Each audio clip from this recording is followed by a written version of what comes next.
Tintin XL 92.5 FM. All right, thank you for joining us. Frangie on vacation this week, but we are pleased to have Ryan, the Hacker Green, in with us again. It's great to see you. How you doing? Hey, I'm good, man. Good to see you out there at practice today. It was a warm one out there for the Jaguars. Very, very warm. JJ, how are you? Everything good with you? Good weekend? Perfect. Went to the beach, enjoyed myself, but happy to be back. That is fantastic. Yeah, it was a fantastic weekend. Hope everybody had a safe and fun Memorial Day weekend. And just somber, but hopefully everybody still was able to have a good time and enjoy themselves. We certainly had a fun out at Jaguars practice today. I thought it was a good session. I mean, overall, I thought they were crisp. It seemed like Liam Cohen in his press conference afterwards was pretty encouraged. This was the fourth OTA, so obviously we saw the first one last week. They did 2 and 3 in our absence, and then 4 out there today. And it was interesting with Liam saying that Travis Hunter worked offense again today with us out there, but last Wednesday worked on the defensive side of the ball.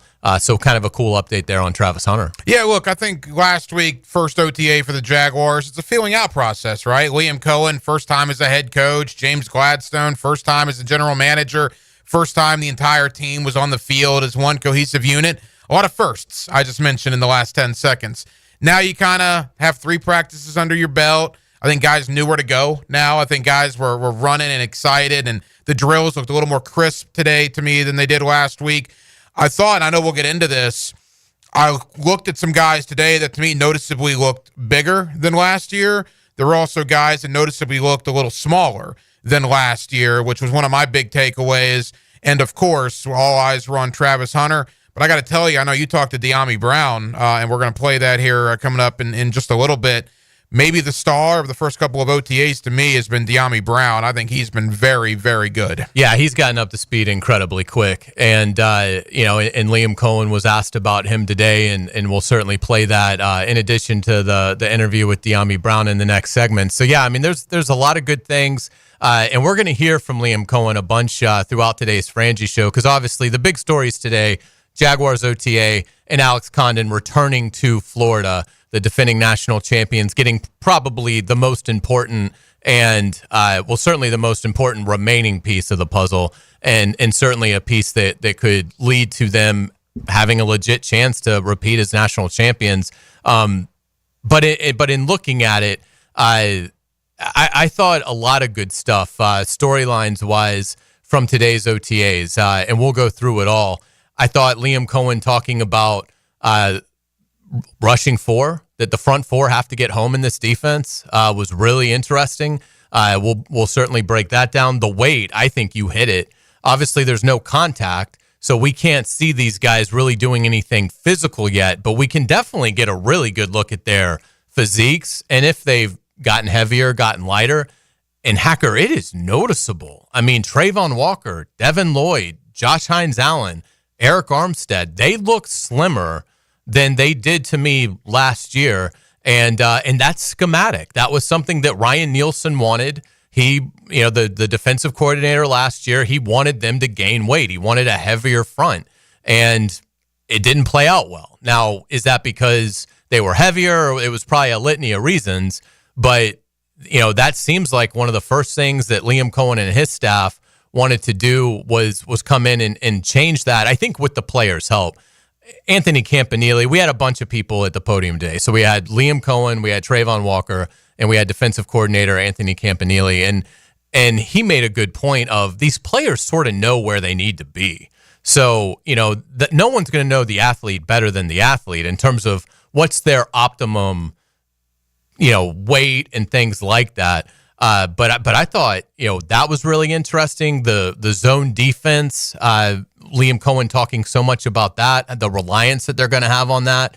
And really there, for some players like Ajarian Jones, he was very adamant today when he met with his group of reporters that that's not something he's very comfortable with. So some really, I thought, for being the second OTA we've seen, a lot of stuff for us to sink our teeth into in terms of where this administration is going and where this roster is going. You mentioned Devin Lloyd, Hayes. I had the opportunity to talk with him during OTAs today. We're going to play that conversation tonight on Hacker After Dark, and you mentioned smaller, but in a good way, and I agree. It looks like he has bulked up, but yet lost some weight as well, if that makes sense. I right, think, you know, better like weight distribution. Weight distribution, right. And not to give everything away, but I asked Devin Lloyd about the fifth-year option not being picked up. I asked Devin Lloyd about, is there an added motivation to you now that this is a contract year, potentially your final year in Jacksonville? And I thought Devin gave some heartfelt answers.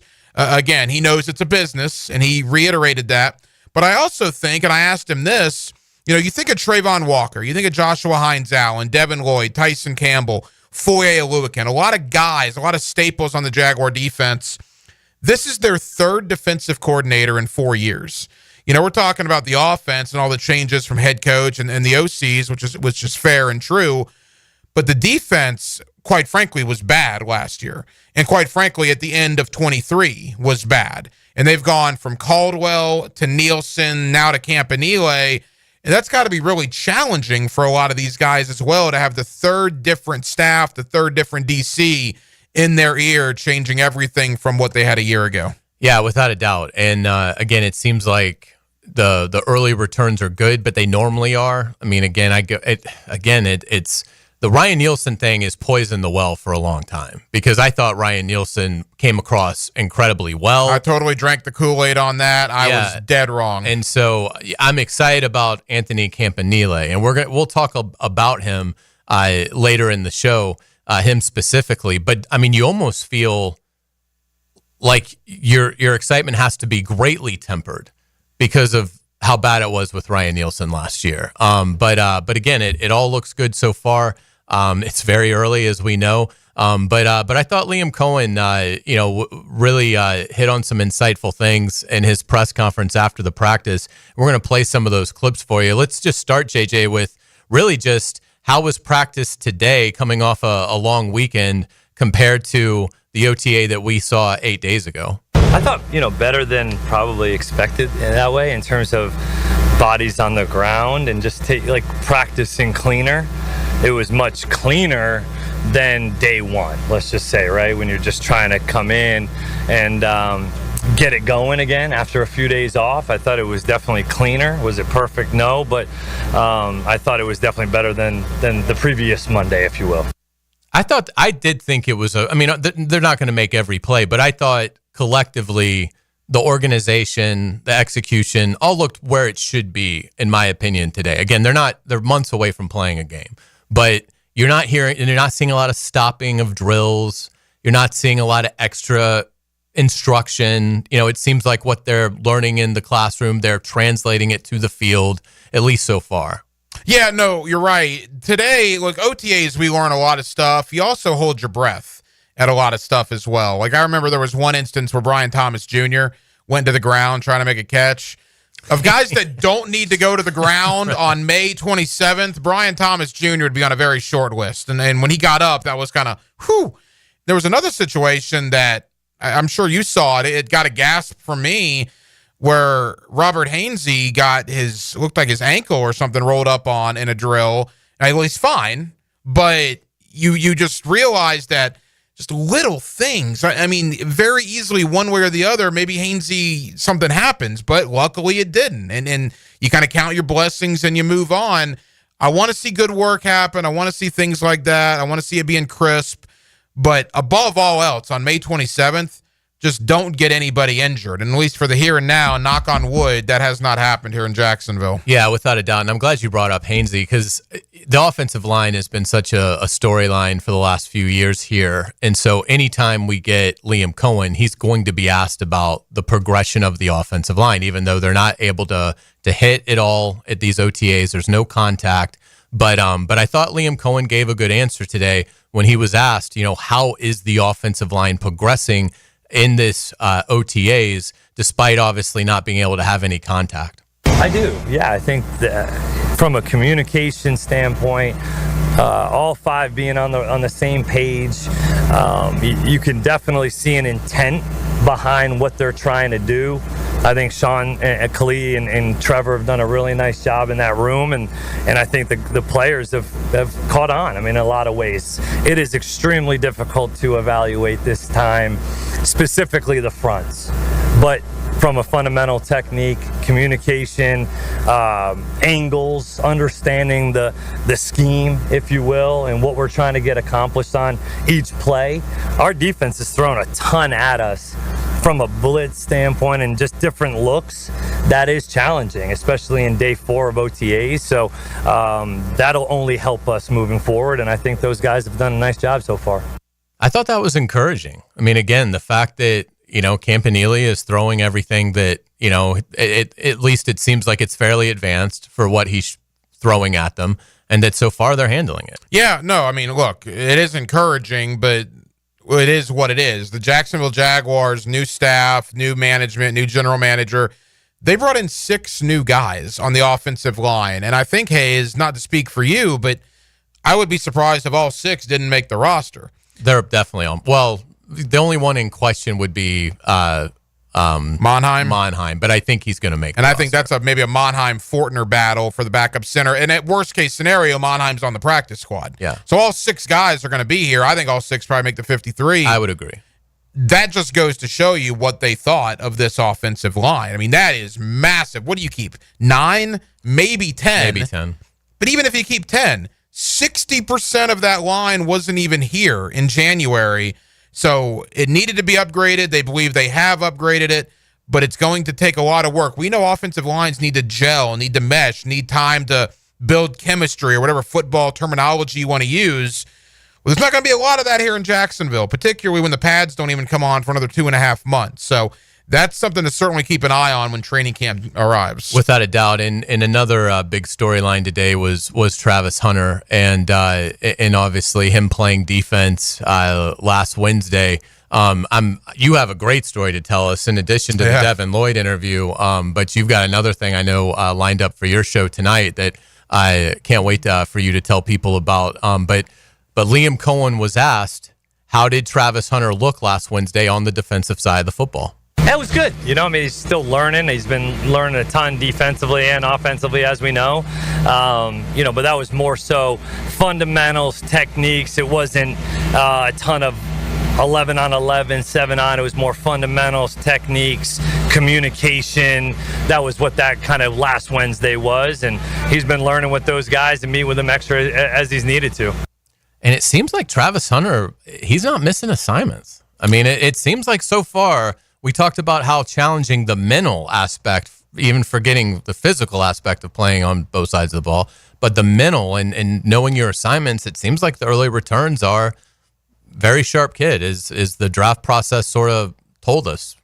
Yeah, look, and one of the things I thought was interesting when Liam Cohen was talking about Travis Hunter today was, all right, training camp, it might be different, and it's going to be different during the regular season, but for the here and now, if it's an offensive day for Travis Hunter, it's an offensive day for Travis Hunter. He's not going to go back and forth in practice. If you're on offense, he's going to stay on offense. Likewise, if it's a defensive day, it's a defensive day. And it appears to me what they're doing, and again, I don't know this, just my early observations, we knew it was going to be primary offense. That appears to be. It's primary offense with a sprinkling in of defense like last Wednesday, and I think that'll probably continue through at least OTAs and minicamp. Again, I'm very interested to see how they manage it during training camp, but for the here and now, it appears 75% of the stuff he's doing is on offense with maybe that other 25 on defense. For those that missed it, tell us about the Travis Hunter thing that went viral over the weekend and what you'll have on Hacker After Dark tonight. So if you were on social media yesterday or this morning, odds are you saw Travis Hunter walking through a Jacksonville neighborhood and just stumbling upon a young man doing a football workout. And I know it went viral. Adam Schefter tweeted it. The NFL tweeted it. So when I saw the video, one of my friends over at Christ Church Academy, which is where my son goes, Travis Hodge is the defensive coordinator over there. He says, hey, Hack, that's my guy Isaiah. He goes to Christ Church Academy. He plays for the Christ Church Academy football team on both the offensive line and the defensive line. So I said, oh, really? So I got in touch with Isaiah. His name's Isaiah Johnson from Christ Church Academy. Terrific kid. Talked to him last night. And again, this morning, had the chance to talk with him about Travis Hunter coming up and meeting him and that video going viral. And we'll play that conversation I had with Isaiah Johnson tonight on Hacker After Dark. I think Jaguar fans will really enjoy that.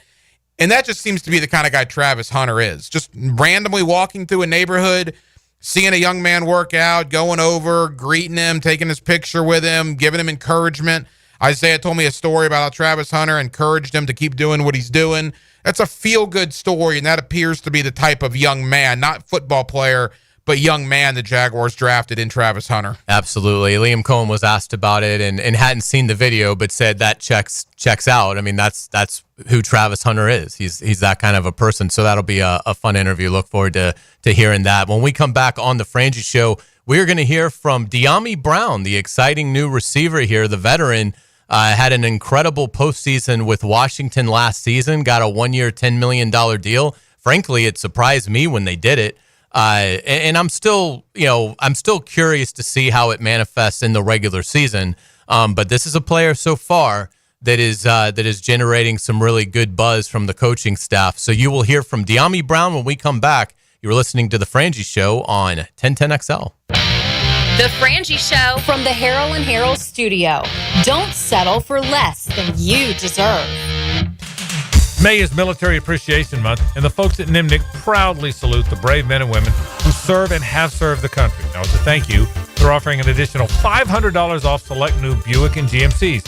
And every vehicle purchased at Nimnik supports K9s for Warriors. So from all the folks at Nimnik, thank you for your service and sacrifice. And oh, by the way, Bravarama is back. Visit Nimnik Buick GMC to get their biggest, best deals of the year on select certified used vehicles. Looking for a better used car shopping experience?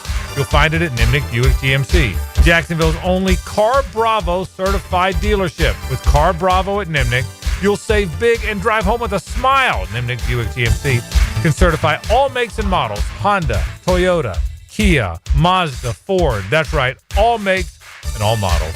So head there today. Who treats you right and gives you the best experience? Nobody but Nimnik. We are professional grade GMC. I can get used to this winning thing! Because winning is the best deodorant. You smell like a winner! 1010XL. Get you some of that. This is Hayes Carline from my friend Holt at Harrell and Harrell. There doesn't seem to be enough time in the day to get everything done. Then you get injured in an accident and you don't know what you're going to do. Let Harrell and Harrell make it easy for you. Easy on becoming a client. You can just text or email if you want. Easy on finding a doctor and getting through the process. Hopefully you won't need them, but if you're ever injured, call Harrell and Harrell and make it easy on yourself. Call them at 904-251-1111. That's 251-1111. Frank Frangie here. I've known the Parman family for years, and what stands out is how they run Big Chief Tire. It's not just about tires. It's about showing up, doing the work, and taking care of people. That's the culture they've built over 4 generations. When you walk into Big Chief, you're treated with honesty, respect, and real hometown service. That's how Big Chief Tire keeps Jacks rolling. Schedule your next appointment at WeKeepJacksRollin.com or call 904-932-0950. Hey, Jacksonville, I'm sure by now you've seen our bright green GFL trucks and containers throughout the greater Jacksonville area. We are an industry leader in solid waste and would love the opportunity to earn your business. We are committed to customer service, reliability, and have unwavering focus on safety. Whether commercial or construction, let us haul your waste away. Call 904-760-5880 to get a quote today. GFL, green for life.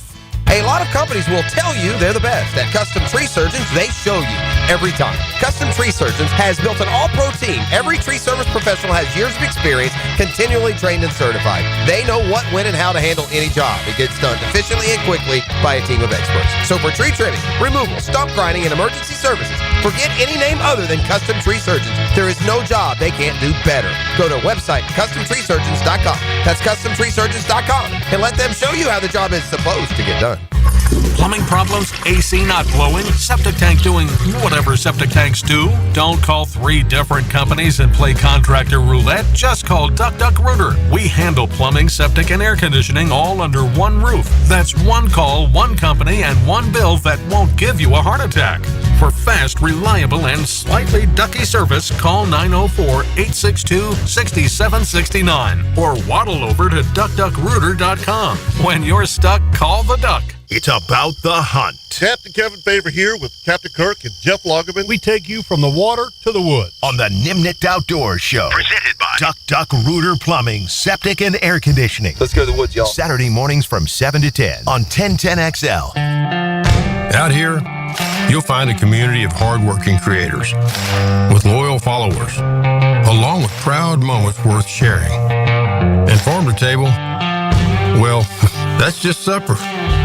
And whether it's a raised garden bed, acres of land, or something for your animals, we've got all the supplies and are happy to share a little know-how. Welcome to Tractor Supply. Into life out here. What does your dream backyard look like? Hey, it's Joe C. and my friends at CSS Fireplaces and Outdoor Living can design an outdoor kitchen layout custom built to your taste and lifestyle. You dream it, they can build it. CSS Fireplaces and Outdoor Living. Visit cssoutdoor.com. Cannonball! Honey, someone's in our pool. Oh, refreshing. John, what are you doing? Oh, hey, Dave. Seeing as how me and the guys at Clearwater Irrigation reinstalled your sprinklers after the pool contractor ripped it out, I thought you wouldn't mind if I took a quick dip. But in a Jaguar print Speedo? Yeah, Dave. My bad. Clearwater Irrigation. We can't sing a lick, but we sure are good at sprinklers. And drainage, too. Summer in Jacksonville is coming in hot. Lauren Brooks here. Beat the heat with Turbo Tint. Their window tint blocks up to 99% of harmful UV rays and keeps your ride cool and comfortable. Book today at orangepark.turbotint.com. North Florida is growing with lots of new families joining our community. If you're one of them making the move here, your next move should be a call to American Electrical to create the best home automation system, enhancing your living experience. There are many ways your life can be made easier through smart home technology, voice-activated systems, automated lighting, total house temperature control. With American Electrical, they've got everything you need to automate your home and make it your true oasis. Check out American-Electrical.com. Powered by professionalism and raising the excellence bar. 1010XL is presented by Farah & Farah, exclusive injury law firm of the Jacksonville Jaguars. Protecting you and your family. Call 396-5555. Jacksonville. It's a Nimnicht Tuesday on The Frangie Show. Nimnicht, your friends in the car business since 1941. All right, welcome back to the Frangie Show. Frank is on vacation this week, but Hacker is in with JJ and myself, and we're going to talk about Diami Brown. Really, I thought an interesting signing, 1 year, $10 million. He's 25 years old, so was coming off a career in Washington in which he wasn't really ever all that productive until the very end. I mean, his career high in catches is 30. For being 4 years into the league, you know, that's not a very high number. Now, in the postseason, this past tournament, he was great for Washington. 14 catches, 229 yards, which is a 16.4-yard average and a touchdown. So if you put that with the regular season, then, okay, he had 44 catches last year with everything. But I will say, I mean, he's been impressive in the two outings that reporters have been able to watch them at OTAs.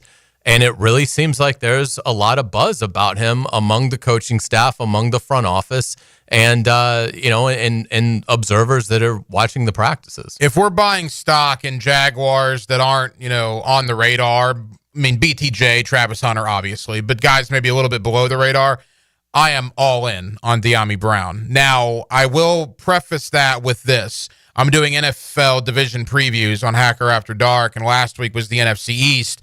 And my guy, Scott Jackson, longtime sports radio listeners in Jacksonville might remember him on the ball. He's been with the Commanders Radio Network now for over a decade. He said Diami Brown is always a star in OTAs. Always a star in OTAs. Always a star in minicamp and is pretty good in training camp. By the time September and October are around, for whatever reason, it didn't translate. So with that as a backdrop, because I thought that was important, yeah, I'm still all in on Diami Brown because of the BTJ Travis Hunter connection. I think that's going to open things up for Diami Brown. I thought a one-year deal was brilliant by James Gladstone. He's a prove-it deal for Diami Brown. He wants to get a big paycheck next year, and might only be here in Jacksonville for a year if he's any good, but hopefully that's the case, because if he's only here for a year, that means one of two things. It means he was bad, or it means he was really good and got paid elsewhere to be a number one wide receiver. Yeah, without a doubt. And again, appreciate Diami Brown's time, taking a few minutes for us after a hot day at practice. Here is that interview with Jaguars receiver Diami Brown. We are pleased to be joined with Jaguars receiver Diami Brown here on 1010XL 92.5 FM. Man, it's great to meet you. How you doing? Man, I'm good, man. Wonderful. Glad to be out here in Jacksonville, Florida. Good day at work today for you? Yeah, definitely. Come out here and grind and get with the guys and, just get a little bit more execution done, just prepare for the season. Diami, what's it been like getting used to Liam Cohen's offense, and is it what you expected in terms of how you fit in? Oh, man, it's smooth, actually, and just, because I done played against him before, so I done seen most of it, but, it's a pretty good fit for what we're doing. There's a lot of complimentary things that, we want to show and give off, so I think it's a perfect fit for me. You're obviously a new Jaguar, but you've been in the league for a long time, and a lot of the guys in the room can't say that. Brian Thomas Jr. going into year 2. Travis obviously is a rookie. Is it kind of a nice role to kind of be one of the older guys, even though you're new to the team? Man, actually everything's new. I came from a place, I wasn't the oldest, and, I was still learning to be a vet at the same time. So, man, just coming over here and having that role and be able to guide, the guys that's up under me and, and learn from them as well, because you can always learn, they say the older teach, but you can learn at the same time. So it's pretty cool. Have you gotten a pretty good idea of what you and Brian and Travis can present in terms of matchup problems for opposing defenses? Oh, yeah, most definitely. I think, we can spread the field, and we can pretty much open the field as much as we want. We can win at every single level, and, I'm pretty sure that we can do that for a very long time, and I'm looking forward to it. What are things that you specifically work on in your game this time of year? Is it getting used to the scheme since it's new for you, or is there specific technique things that you're honing in on? For me, it's scheme and technique. It's all pretty new. I was used to no huddle, lining up fast. I stayed on one side, last year, so it's pretty cool to be able to move around and just understand how everything will work. It's a lot of verbal language now, so that's pretty new for me as well. So it's pretty cool. You had such a phenomenal postseason. Is there anything you can put your finger on as to why you were able to have such extreme success in the tournament last year? It's just concentration, stand on top of things that I need to stay on top of, no distractions, and, just being 1% better every single day. I wanted to keep moving forward and never look back. Diami, what's it been like working with Trevor, and what's your impression of him as a quarterback? Oh, man, it's been good. We communicate well out there. Whatever he sees, and whatever I see, we pretty much just communicate just so we can be on the same page. And, I have a lot of faith in Trevor. I believe he's the quarterback that he say he is, and, I think he can be pretty good this year as well. What's the vibe in the locker room? Are you enjoying your new teammates? Oh, yeah, it's a good vibe in there. It's a little different when you meet new people. But, at the same time, I've been welcomed in with open arms, so it's been pretty cool. That's awesome. Diami Brown, thank you so much for your time, and certainly best of luck to you. Thank you.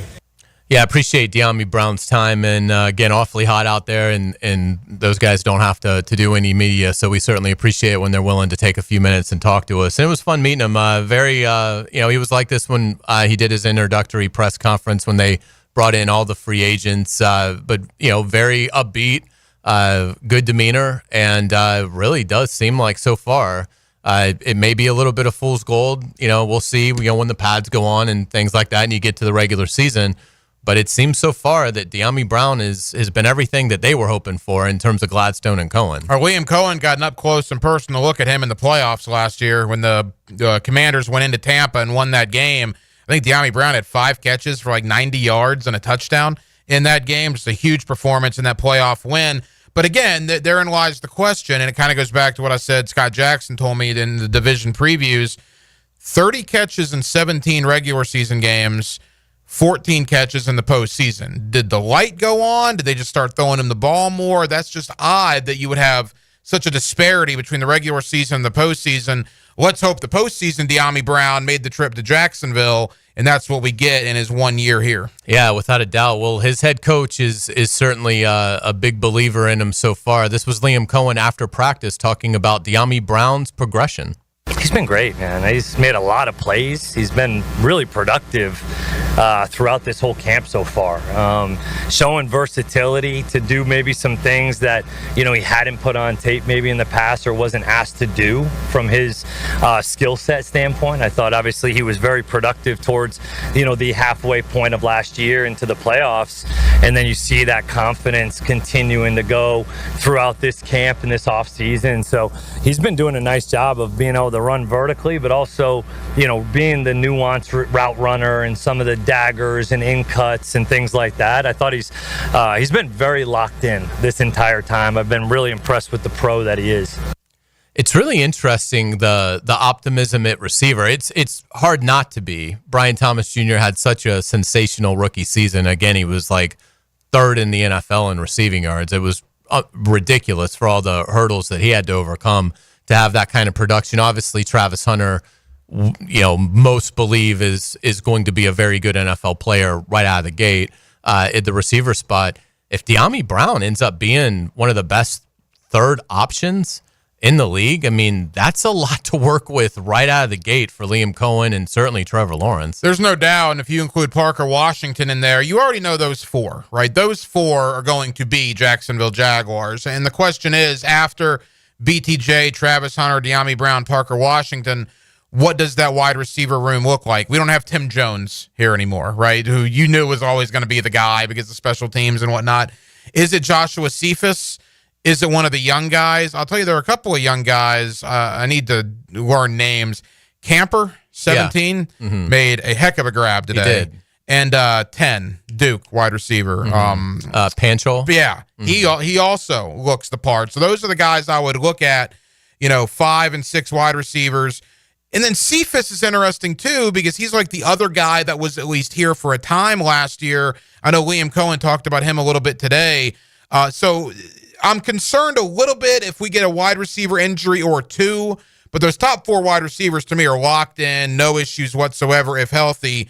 It's wide receiver 5 and 6 that could be interesting come training camp. Yeah, I think that's going to be a good battle. And again, special teams we know will count a lot towards those last stuff. Certainly that last spot on the 53. So yeah, it's going to be a lot of fun. I think watching this offense develop. I'd tell you an early impression. I like the quick passing game. Like when they go quick, and it's just the ball's out of Trevor's hand. I like the early design, and we won't go too far into it. But do you get that sense? Like from what I'm seeing, there's some really good stuff in this offense that should be very easy for Trevor, but also plays that can absolutely lead to yards after catch for BTJ, for Travis Hunter, and for Diami Brown. Well, if memory serves, that's how Diami Brown did a lot of his work in the postseason, is the Commanders got the ball in his hands pretty quick. I know there was one play in the Tampa game where he broke a couple of tackles, and what should have been a 6-yard gain turned into like a 40 or 50-yard touchdown or deep into Tampa Bay territory. So, yeah, no, I love that part of it. And again, I'm thinking more along the lines of the depth on this team, but I found myself looking at the tight end position today, right? I mean, you got Brenton Strange, and he's clearly your starter. I mean, how are we feeling about Hunter Long? How are we feeling about Johnny Munt? I know they're not going to use the tight end a ton, but injuries do happen in this league. Last time I checked, from time to time. I mean, heaven forbid if Brenton Strange went down with a high ankle or whatever. Are you going into the year with Hunter Long and Johnny Munt as your 2 tight ends? I think there's also some trepidation on my part because of the lack of depth in certain areas. Yeah, and I think it's a fair point. I mean, again, this team can't afford attrition. I mean, if this ends up being a season where they're bottom 10 in games missed by starters, they're not good enough to right. It's curtains at that point. Yeah, it's curtains at that point. So they're going to have to stay healthy. Particularly, I'd say Brenton Strange would be a big one because you just assume based on the numbers, the reception numbers of the guys they brought in, Munt, Long, they just haven't done much in terms of catching the football in the NFL, and you hate for that component of your offense to just be completely lacking. I guess in a pinch, if something happened to Brenton Strange, you could reach out to the Eagles about Goddard. Yeah. He seems like, he was sort of floated before the draft as a potential trade. So, I mean, and I would think would fit just because he kind of does everything for the Eagles. He's a physical player, but also can, get out, catch a pass, and get upfield for you. So, but again, just spitballing. But the problem there is you obviously got to give up a pick to get him. Right, you don't want to do that. And in Liam Cohen's offense, like I was talking to a guy in Tampa, because Kate Otten did some nice things at times. And basically they started using the tight end last year when Evans went down and when Godwin went down. Before those injuries, the tight end wasn't very much involved. So again, in a perfect world, if you get 17 games out of Brian Thomas, 17 games out of Travis Hunter and Diami Brown, I don't know how important the tight end will be in Liam Cohen's offense, which is why Evan Ingram's probably a Denver Bronco right now. But if injuries occur and the tight end needs to become more involved, that's where the trepidation for me would come in. Yeah, I agree. When we come back, we're going to switch it to college basketball, talk about a massive bit of news for the defending national champion Gators. We're also in the 5 o'clock hour. We're going to get it back pretty much all Jaguars. Liam Cohen, we're going to go more into him talking about the weight loss of key defenders, him talking about the importance of getting there with just 4 rushers on defense and why that's important. Talked about the zone coverage, the importance of that, the emphasis on that. So a lot of good stuff from Liam Cohen today. Trayvon Walker also met with reporters. We'll get into Trayvon Walker as well, what our expectations are for him. And Anthony Campanile, the new defensive coordinator, also met with the media. So tons of Jaguar stuff coming up starting at the 5 o'clock hour. But in our next segment, we will again turn our attention to college basketball. Alex Condon going back to Florida. Does that make the Gators the overwhelming choice to be preseason number 1? We'll tackle that next. You're listening to The Frangie Show on 1010XL 92.5 FM. The Frangie Show from the Harrell and Harrell studio. Don't settle for less than you deserve. 1010XL takes you inside the program director's office with Dan and Jeff. You have a problem with authority. The Drill. You believe that you are special. Mornings. But somehow the rules do not apply to you. On 1010XL. Obviously, you are mistaken. This is Hayes Carline for Atlantic Infinity. If you're shopping for a new ride, you've got to check out Atlantic Infinity. Not only do you get a luxury vehicle, you also get the Atlantic Infinity Promise, free with every new car. That's almost $2,500 in added value just for buying smarter, and you don't have to sweat it out on the lot. Shop in their indoor, climate-controlled showroom. It's cool, comfortable, and hassle-free. They're on Atlantic near St. John's Bluff, or browse anytime at AtlanticInfinity.com. DivorceMenOnly.com. This is Kenny Lay of Kenny Lay & Associates. Our firm specializes in representing men in family law. That's all we do. That's our only focus. We can help with all of your family law needs, such as divorce, custody, alimony, and child support. For over a decade, we have helped thousands of men with these types of issues. We even have an appellate division ready to challenge a judge's ruling. If you need a family law attorney, go to DivorceMenOnly.com. DivorceMenOnly.com. Offices, Jacksonville. Unlike those big corporate-owned stores, Beard's Diamonds doesn't rely on AI to help you find the right diamond. Beard's Diamonds specializes in DI, Diamond Intelligence. As Town Center's only locally owned jeweler with international connections, Beard's Diamonds is the smart choice for choosing the right jewelry for any occasion. Our Diamond Intelligence comes from years of helping your Jacksonville neighbors and connecting them to beautiful, dazzling diamonds from top designers like Tacori and Verragio. Diamond Intelligence is about finding the diamond that expresses what words can't and leaves her speechless. And Diamond Intelligence is tapping into partners from around the globe to find your true treasure without the middleman markups and bottom-line algorithms. Come experience the local, loyal, and helpful difference of Beard's Diamonds in Town Center, home of Diamond Intelligence. There's nothing artificial about it. Beard's Diamonds, proud to be Jacksonville's jeweler at the St. John's Town Center. Southeast Orthopedic Specialist is now offering ortho walk-in appointments. If you have an immediate need for orthopedic care, contact Southeast Orthopedic Specialist immediately. Avoid ERs and urgent care waiting rooms. For more information, go to se-ortho.com. Relieve pain and get back to life. Southeast Orthopedic Specialist. It's tune-up time, and Florida Home AC, the official AC partner of the Jaguars, wants to partner with you for a cool summer season. Tune up your AC unit right now so it's running at peak performance when you need it most. Just call 777-4300 and order a tune-up for just $59. Keep your unit humming at optimal level. Log on to FloridaHomeAC.com and take advantage of their savings. Keep cool with Florida Home AC. That's 777-4300. It's the perfect day. You're just driving along, listening to your favorite music, the windows down. There's a cool breeze. Life is good. But wait, hold on a second. You're not wearing a seatbelt? You'd better put that on before that... Uh-oh, too late. Cops everywhere are stepping up enforcement, so you'd better buckle up or you will get caught. Sorry to ruin your day. Click it or ticket. Funded by the Florida Department of Transportation. Don't miss the Bari Breakdown with Dr. George Bari on XL Primetime, Wednesdays around 3:20 for the latest in sports injuries. From all the big names in the game, who's MIA, who's coming back from injury. Dr. George Bari on XL Primetime, Wednesdays at 3:20. Prosser here. Get those boats ready for the Dailies Old School Kingfish Shootout presented by Yellowfin. It's Saturday, June 14th in St. Augustine. The entry fee, only $250 if you register by May 31st at oldschoolkingfish.com. The grand prize, a Yellowfin Bay boat worth $125,000 and with limited boundaries, no bait buying, and no checkout. It is seriously old school. That's why it's the Old School Kingfish Shootout. A reason this is one of the most popular fishing tournaments. Go to oldschoolkingfish.com. I'm with Greg from Cycles of Jacksonville, and Triumph has branched off from on-road to off-road. Give us the latest on what they've got. They've got the 250 and the 450. Rick Carmichael designed these bikes himself, and they are bad to the bone.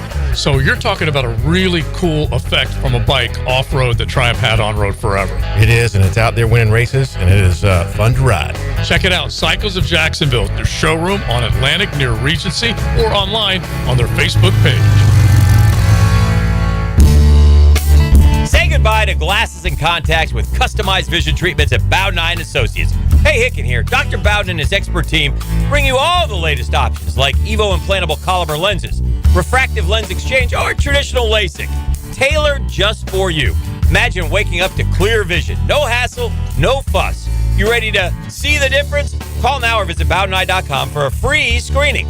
Bowden Associates, keeping the first coast focused. Lauren Brooks here. At Hodges Mazda, they are proud of their solid reputation in the Jacksonville community. As your hometown Mazda dealer, their high customer service standards and their huge inventory of new and used cars provide their customers a consistently first-rate car buying experience. Their professional non-commissioned sales team puts your best interests first without exception. And all new vehicle purchases include the Hodges Mazda Protection Package.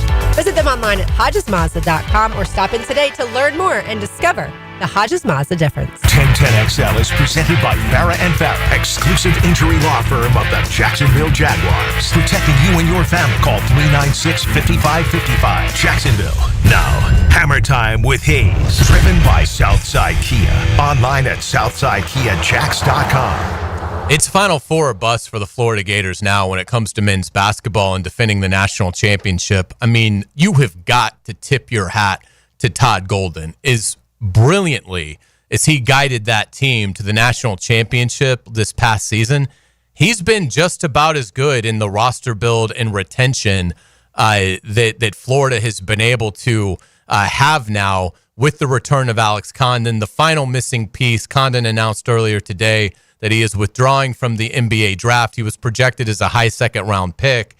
He will return to the Gators after averaging 10.6 points per game, 7.5 rebounds, 2.2 assists, 1.3 blocks. Hacker, I think he has a chance to be a lottery pick in 26. So I think it was smart of him to return. But now you're looking at a team that returns its entire front court. And keep in mind, last season, they were 36-4. They were 8th in the nation in rebound margin at plus 8.4. And with Condon coming back, the entire front court returns. Florida should absolutely be the preseason number one. Not that it matters, but, you know, for a program like Florida, it is meaningful. I mean, that is something that they don't often get to enjoy. And I think it's a little ridiculous because if Kentucky, Kansas, North Carolina, Duke, if they went 36-4, won their last 12 games, won the national championship, and they were bringing back their entire front court and added two of the best guards out of the portal, there's no doubt in my mind they'd be an overwhelming choice to be preseason number one. Again, does it really mean anything? No. But I do think it's irritating to hear Condon's coming back and have analysts be like, well, this should put Florida in the top 5 of the preseason polls. What, are you out of your mind? Who would you put above them? I mean, to me, it makes no sense. But again, massive credit to Todd Golden. Obviously, Alex Condon is going to be a very rich man playing for the Gators next year. It's not like he's putting off financial rewards in the current state of college athletics. But my goodness, what a team that Florida is going to have next year, starting Hauck at the 3, Condon at the 4, Chinelu at the 5, with Handlogden coming off the bench. You would expect. I mean, what an unbelievable amount of quality size Todd Golden will have on next year's team. That's the best front court in America, and I don't think it's particularly close. The fact that you bring back Condon, Hauck, Chinelu, and Handlogden. Now, the only difference is last year, 2 guys were on the floor, 2 guys were off the floor. It appears that Hauck, Condon, and Chinelu are going to be in the starting 5, and I guess then your only big off the bench would be Handlogden. They'll have to figure that out. But Boogie Flan and Xavier Lee, you add A.J. Brown, who might be this year's Denzel Aberdeen. And I don't think we've talked enough about the freshmen coming in. You know, Alex Lloyd, Cornelius Ingram's son, Isaiah Brown, A.J. Brown's brother, who I was told they really like as well, is back in the fold. And Urban Klavzar, who we've kind of forgotten about. There was a time where that guy was drilling threes in the middle of the season. Now I think SEC basketball kind of got the best of him on the defensive end, and maybe you'll have this offseason to figure that out. But no, I think if you're a Gator fan, you have to be absolutely through the moon at Todd Golden and the job. Look, you knew you were losing Clayton, Martin, and Richard. That was inevitable. They were seniors. There was absolutely nothing you could do. With that as a backdrop, knowing you're losing that, to put this roster on the floor opening day of Condon, Hauck, Chinelu, Handlogden, Xavier Lee, Boogie Flan, A.J. Brown, the incoming freshman, it is as good a job as Todd Golden could have possibly done with this roster. They absolutely are preseason top 5. I agree with you. They should be number 1. There are going to be a lot of expectations on this team. But if you're a Florida Gator fan, look, we talk about Mike Norvell in football for a while there being the king of the transfer portal. Todd Golden is the king of the transfer portal, and he's also the king of the retainment. Because last year, Walter Clayton and Will Richard came back. This year, Hauck, Chinelu, and now Condon have come back. Amazing, amazing work by Todd Golden. Without a doubt, because like Hauck could have probably made $3 million to go somewhere else. Sure. And I doubt he's making that at Florida. I'm sure he's getting paid well, but I don't think he's making that. But if Thomas Hauck had just said, I'm a free agent and I'm going to go to the highest bidder, I think it would have been a very, very high amount of money. Chinelu, while maybe not to that level in terms of money, but in terms of a role, in terms of knowing, like, I'm sure there's Division I programs, good ones, that would be like, come here. We don't have any, like, you're by far our best big. Like, you'll play 29 minutes a game. You're not going to be splitting time with another center. I mean, it will be, you'll be in late in games, which for Chinelu, he normally isn't. He starts, but then as the game kind of keeps playing out, normally he's in, because they wanted Condon and Hauck on the floor as the 2 bigs in closing time last year, and I'm sure that'll still be the case. I think with Hauck at the 3, it'll be like he starts the game at 3, but I would still expect like probably 70% of his minutes to really be more at the 4. Mm-hmm. It's just, but obviously they want him out there, and they want him to have that acknowledgement that he's a starter, and he's certainly deserving of that. But I would think when the game's in line, they'll have the 3 guards and Hauck and Condon in is the bigs and the money situations. But it's an extraordinary amount of talent. Let me ask you this. If I told you right now, sign this document, it guarantees Florida goes to the Final Four, but that's it. They're not going to win the national title. Would you sign that document? Yes. Okay, and I agree with you. I mean, I understand what you're saying. I'm not sure if I would. When I say I agree with you, you're being smart. I'm being stupid. But I think on paper, they are so good, and I have such a faith in Todd Golden's ability to manage a game that I think right now, if you handed me a document and said this document guarantees that Florida will make the Final Four, but that's it, then they're done. I don't think I'd sign it. As much of an unbelievable season as that would be for this program, I think it would be 7th Final Four since 2000, which is just extraordinary. But I think that there's no reason they can't win it all again. And I wouldn't want to give up that chance for the guarantee of making the Final Four, is fantastic an accomplishment as that is. My hopes are higher than the Final Four, but let's be realistic here. Last year's Gator team was generational. You could argue that their regular season was as dominating as the back-to-back teams of 20 years ago, yet at the under 4 media timeout in 4 of the 6 NCAA tournament games, they were losing. Yeah. It is hard to win a national championship. You don't come back from 9 down with 2:50 to go against Texas Tech. That just doesn't happen. And yet that happened because Texas Tech missed a couple of free throws. You're battling back and forth with an Auburn team that you just wore down. Auburn had some injury problems, admittedly. Houston doesn't get a shot off in their last 3 possessions. Now, a lot of that was Gator defense, but some of that was Houston boneheaded turnovers. And then UConn, Walter Clayton turned into Superman in the last 3 minutes. Now, that's not to take anything away from what they did. They won the national championship, and it was amazing. But what are the odds that all 4 of those things would happen again? That you would come back from 9 down with 2:50 to go against Tech, that Walter Clayton would drill those 2 threes against UConn, that the Auburn situation would happen and Houston wouldn't get a shot off in their last 3 possessions. Things bounced in Florida's favor last year. I'll gladly take it. I'll gladly accept it and put that national championship on my fandom trophy case. But if you're telling me right now I'm guaranteed the Final Four, but nothing beyond that, yeah, I would take it because it is hard to win a national championship. It is. And like I said, you're right. I'm wrong. I mean, they just lost the best player in program history who did rescue them at some very key times. Geez. But I just look at what they're going to have. I mean, honestly, you could have average backcourt with this front court, with these 4 guys. I mean, they're going to get so many second chances that it is going to be preposterous. And they're going to wear people down again, too. I mean, and they're immune from foul trouble because they've got 4 bigs. That's 20 fouls, and they can play aggressive at all moments because none of them are going to have huge they don't have to have huge minute totals, particularly Chinlilu and Handlogden. Condon and Houck, you'd like to play, a good portion of the game, but even then, I mean, they basically are immune from foul trouble. They're going to dominate the glass, and they are bringing in players like Boogie Fland and Xavier Lee that. They're not going to be Walter Clayton Jr., but I think they're really good players. 2 things. You need to find this year's Elijah Martin. I don't know enough about Xavier Lee to speak about him being that dog, quote unquote, but what I've seen, I think he's a very good passer, a very good shooter, but I don't know if he's got that defensive tenacity that Elijah Martin did. Same thing with Boogie Flan. A.J. Brown, again, I don't know. He played at Ohio. He averaged 13 points. Elijah Martin brought something different to this Gator team. Sometimes he scored, which was great, but when they needed a defensive play or a game-changing dunk or somebody to scream at his teammates, that was Elijah Martin. And I don't know if they've replaced that. They've replaced a lot, but I don't know if they've replaced that quote-unquote dog mentality. So that'll be something to follow.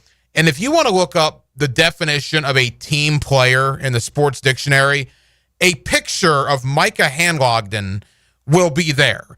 This was a guy that was an all-freshman player at Marshall, was a guy that was a starter until that brutal injury his sophomore year in the SEC tournament, gave up his red shirt because his team needed him due to injury issues and came back and helped win a national championship, and now again is probably not going to be a starter if everybody's healthy, but seemingly has no issue with that just to finish out his career at Florida and try to go back-to-back.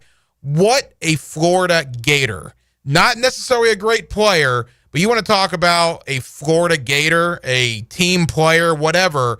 Micah Handlogden is that and then some. Without a doubt, if his senior day is in Gainesville, the place will erupt. And great point about Elijah Martin, because he really was the alpha and the guy that was able to galvanize them and bring the toughness that they needed. And yes, he's gone. So there will be some cohesiveness things that they will have to work through. But on paper, this Florida Gators team coming up this season, I think looks every bit as good as the one that just won the national championship. Again, a big part of that, Alex Condon, returning to Florida. He announced that decision today. When we come back on the Frangie Show, it is going to be all Jaguars. Liam Cohen met with reporters after practice today, and I thought Hacker really talked about some key elements of the defense, that we are going to break down in every which way you can. That is coming up. You're listening to The Frangie Show on 1010XL 92.5 FM. It's the ride home with The Frangie Show from the Harold and Harold studio. Don't settle for less than you deserve.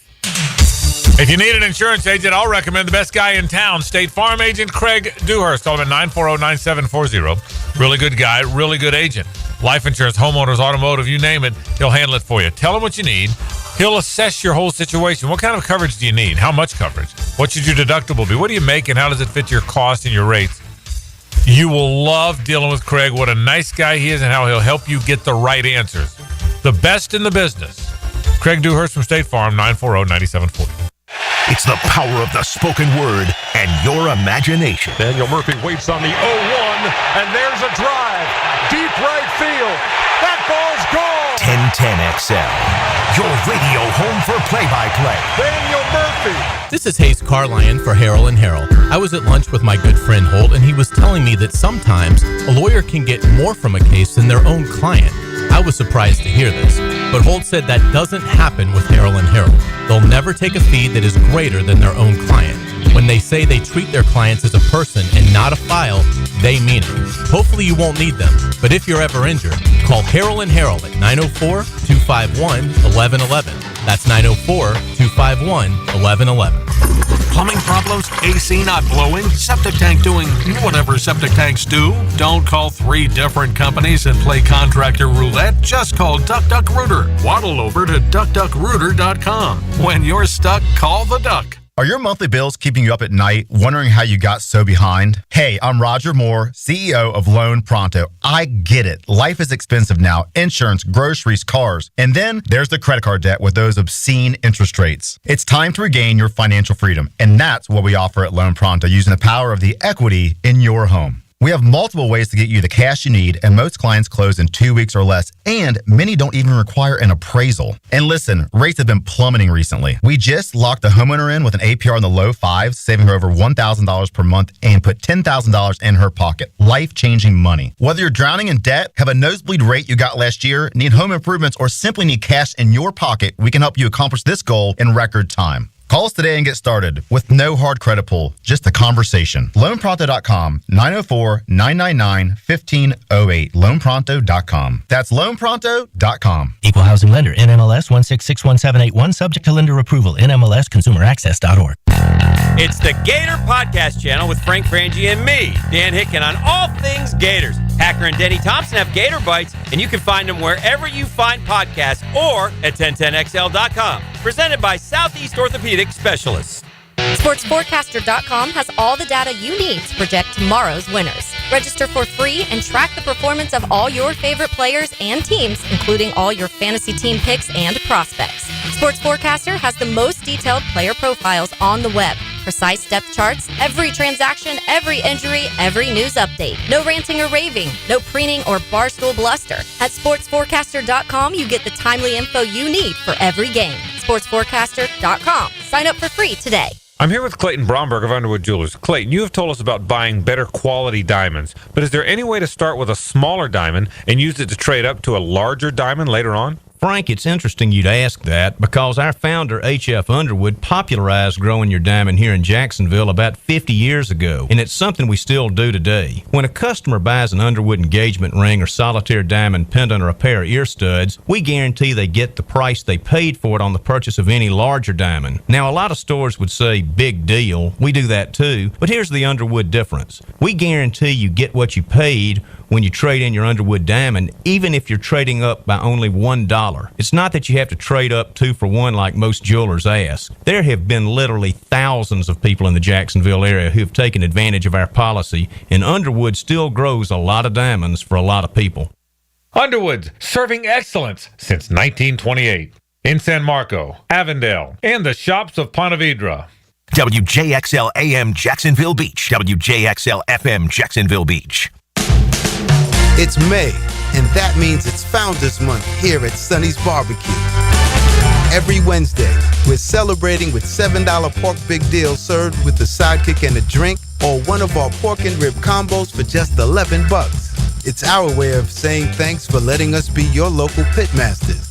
So stop in for great deals on the QU crave. Founders Month specials at Sonny's Barbecue. Local pitmasters since 68. Tired of a plain and boring backyard? Stonecore on Phillips Highway is your one-stop choice to beautify your home. With pavers, stonework, outdoor kitchens, fireplaces, pergolas, and driveways. Visit stonecore.co. We do outdoors better. Life is just so busy this time of year. Between work, the kids' games, family vacations, I need a yard hero to free up my weekends. You mean somebody who does mowing and trimming? Yeah. How about mosquito control? Yeah. What about irrigation and pet waste removal? You do that too? You're my lawn hero. Find your lawn hero at heroeslawncare.com. Heroes Lawn Care, because every lawn needs a hero. Jacksonville, Kia on Atlantic is open for business and the place to be this Friday. Taylor Dahl here from Helmets and Heels. Come see us broadcast from noon to 2 on Friday. Talking cars and incredible prizes. The first person to arrive in your own Kia during the live show wins a free set of tires. You could score club seats to a Jaguars game with a parking pass or tickets to see Live and Collective Soul at Daly's Place. And they're giving away 2 free oil changes and 2 alignments. Off Atlantic near Kernan, noon to 2 at the new Kia on Atlantic. I'm Max Fink with your 1010XL Southeast Orthopedic Specialist local sports update, brought to you by Kuhn Flowers. The Florida Panthers dropped Game 4 of the Carolina Hurricanes last night, 3-0 as Carolina avoided the sweep and ended their 15-game losing streak in the Eastern Conference Final that's been haunting them since 2006. Forward Sam Bennett admitted they did not play with the aggression they had in the first 3 games, but doesn't sound too worried about letting one game slip. I think just a little jump. I think we were a little hesitant tonight.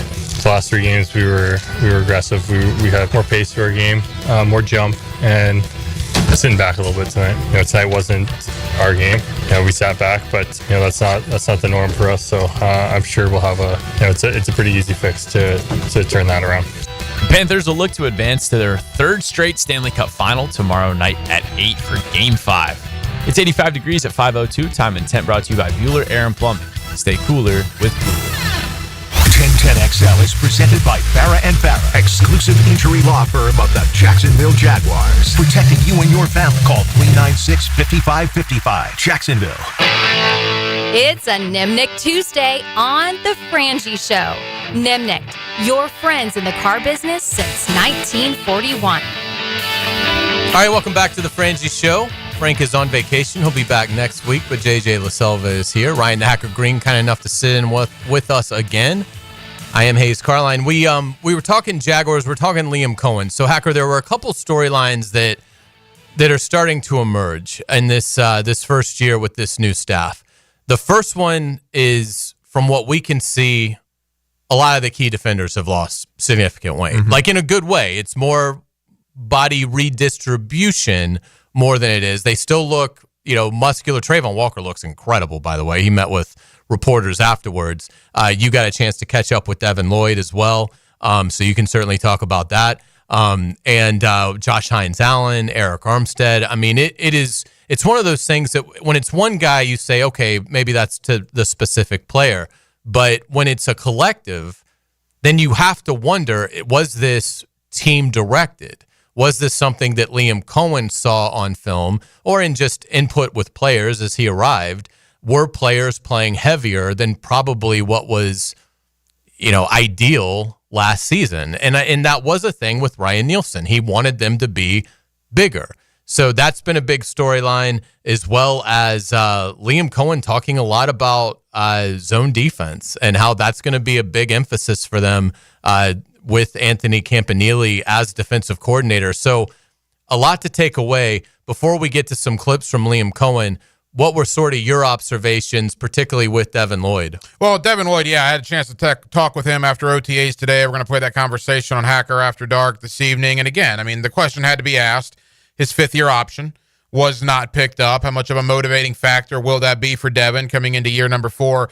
And let me say this about Devin Lloyd, and I know you'll echo these sentiments.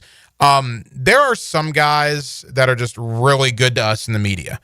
Devin Lloyd is really good to us in the media. Yeah, he is nice guy. Phenomenal, and I always enjoy talking to him. He gives heartfelt answers, And look, not to give everything away, but when I asked him about the fifth-year option, he said he understands it's a business.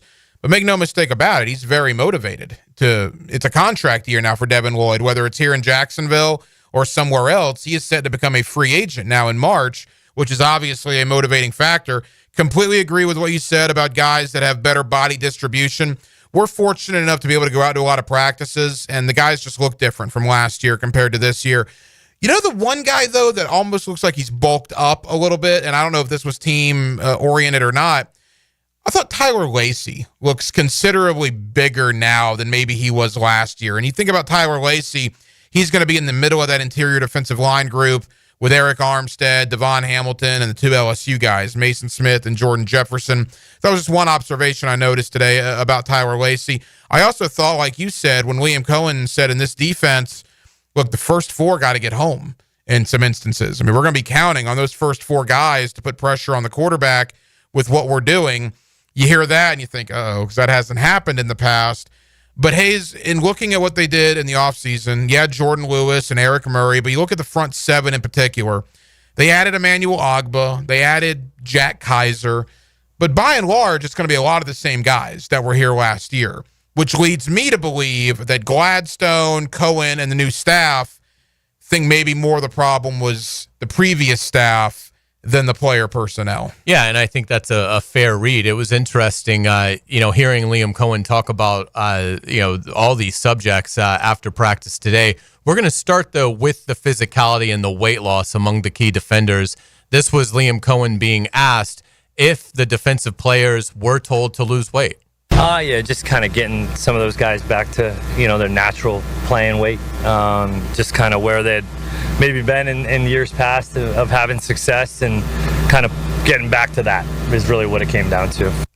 There was a great follow-up right after that where our buddy Mark Long followed up with Cohen and said, when he watched the film, when Liam Cohen and his staff watched the film, did defenders look heavy on film last season? I know that they had put some weight on, in order to play some of the schemes that, structures that they were playing, and that's just, anybody's prerogative, right? That's the way they wanted to do it, and ultimately just kind of evaluating it and talking to some of the players and just trying to get them back down a little bit to maybe where they had been when maybe they had better years or been a little bit more productive, and definitely better for those guys to feel fresh.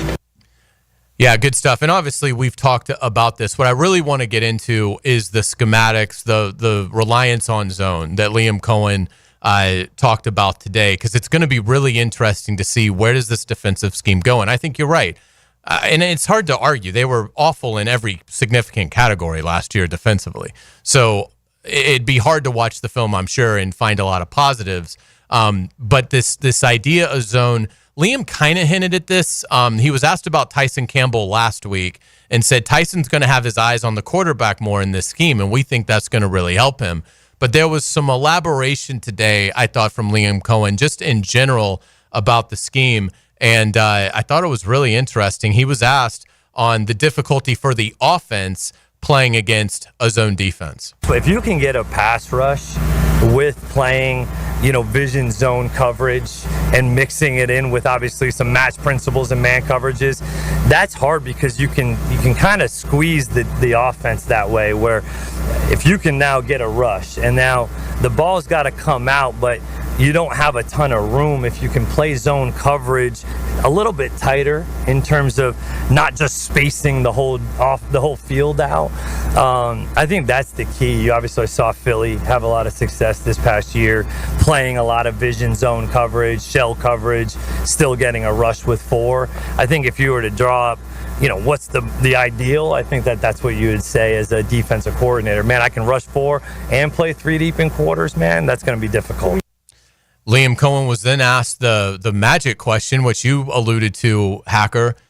Does he think this defensive line can get home with just a four-man rush? Yeah, you're hoping so. That's what you'd like to be able to do. They've shown to be able to do it in the past, obviously, and we can continue to help them by putting them in those positions, or whether it's with stunts and twists and games and trying to create different angles for us up front. Yeah, there's going to be times where we just got to say, hey, you four got to go win. that is going to have to happen, but ultimately it's also on us to be able to put him in the right positions to have that success. I think this is really smart because I think it shows Liam Cohen and his staff seeing what they have to work with and why I think it is smart for them to rely on a 4-man rush because they don't have linebackers that can blitz. Mm-hmm. I mean, none of these linebackers, they do some good things, particularly Foye Oluokun. But when you look at their sack numbers from the linebackers as Jaguars, Foye Oluokun has 5.5 sacks as a Jaguar. Chad Muma has 1.5. Devin Lloyd has 2. And like 2,700, almost 2,800 defensive snaps here. Now, again, they're not being asked to do it very often. I'm not suggesting that every snap Devin Lloyd has ever played, he's been told, go get the quarterback. In fact, it's a very small amount of those snaps. But that still speaks volumes that the 3 linebackers that, as of now, Ventrell Miller hasn't really been here. He's only really been here a year, and he doesn't have any. So in looking at the guys that we believe are going to be the guys they're counting on, if you were going to blitz linebackers, none of them have shown an ability to get the quarterback. Jordan Lewis even has more at nickel. He has 9.5 career sacks. That's more than what Oluokun, Lloyd, and Muma have as Jaguars combined. See, but the question then there is, all right, are they incapable of getting to the quarterback? Or like you said, have they not been asked to go to the quarterback because of the schemes they've been in with Nielsen last year and to an extent Caldwell before that? To me, Devin Lloyd, I mean, looking at Devin Lloyd today, there's no reason why that guy shouldn't be a good blitzer. I don't know why he's never really been asked to do it. And to me, that's probably a flaw with what Ryan Nielsen brought here and to a lesser extent what Mike Caldwell brought here. When I hear Liam Cohen say the hope is that the 4 guys up front are going to get to the opposing quarterback, well, I push back a little bit on that and say, yeah, I hope that too, but I also hope that in 2024, and I also hope that in 2023. We know Trayvon Walker and Hines Allen can get to the opposing quarterback. The other guys up there have done nothing. So that to me is a concern. Or Eric Armstead, is he going to automatically go back to his San Francisco days and relive the glory years of 5 years ago? I mean, Mason Smith and Jordan Jefferson. Mason Smith a little bit towards the end of last year, but not much. That's not Jordan Jefferson's game at all. It's not really Devon Hamilton's game at all, and it's not really Tyler Lacey's game at all. So I was a little taken aback when I heard that today. I understand the point of it, but I am concerned, did they do enough to affect the opposing quarterback? Emmanuel Ogba's nice, and they've done some nice things, but I think you're going to have to blitz some backers and DBs to really affect the opposing quarterback here in Jacksonville. Yeah, and again, it's not like they're saying they'll never do it, but it definitely seems like the tendency won't be as strong as maybe what it has been. I understand where you're coming from. This is what I would say. Obviously, you can count on Trayvon Walker. You can count on Josh Hines Allen. No one would argue that. I think they're looking at Eric Armstead playing his more natural position and production coming from that, which I can understand. Like in the NFL, sometimes you have to jump off a bridge of hope and hope that it's there and you don't plummet off the cliff. So that's sort of the nature of professional football. You're going to have to take some educated guesses and hope. I think Eric Armstead going back to tackle and providing a rush inside, that's something that I think is a good bet, that it should be better than what they've had before. Mason Smith, I would also argue, going into year 2, having figured out how to go about his business as a pro by his own admission. He didn't take his conditioning as seriously as he should have when he first became a Jaguar. But in the back half of his rookie year, you started to see that interior disruption, which is why he was a second-round pick. He wasn't a second-round pick to stop the run. Right. He was a second-round pick because they believed coming out of LSU he could generate a pass rush from inside. And he had moments in December last year. Absolutely. So I look at it as, and Ogba is somebody that's got 47 career sacks or whatever the number is. It's right around there. He's a big dude. Big dude. Big dude. Good pro.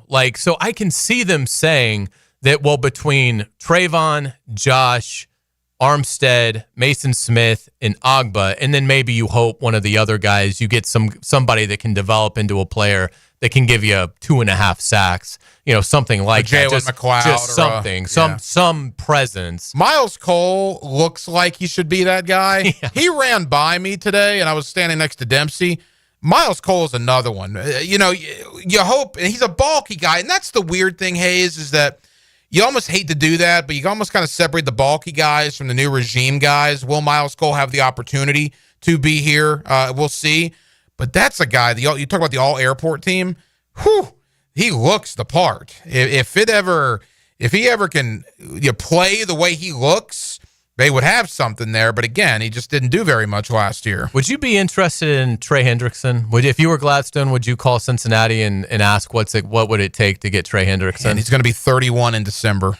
I mean, he's going to be 31 in December. I understand, how enticing that may be, but what are you going to do with him? Who are you taking off the field? I mean, if Hendrickson's here, Hendrickson's not. I mean, you play Trayvon inside and have Hendrickson and Hines Allen on the outside. I mean, I guess, but I think Hendrickson wants to get paid because he's going to be 31 in December, and he deserves to get paid. He's had 35 sacks the last 2 years combined. Deserves to get paid, yeah, but he is getting older. He's getting older. Yeah. To answer your question, I would think about it long and hard, but at the end of the day, I probably would not. All right, sounds good. When we come back on the Frangie Show, we're going to keep it on Jaguars, and we're going to stay talking about this pass rush. We want to focus in on Trayvon Walker. He met with reporters today.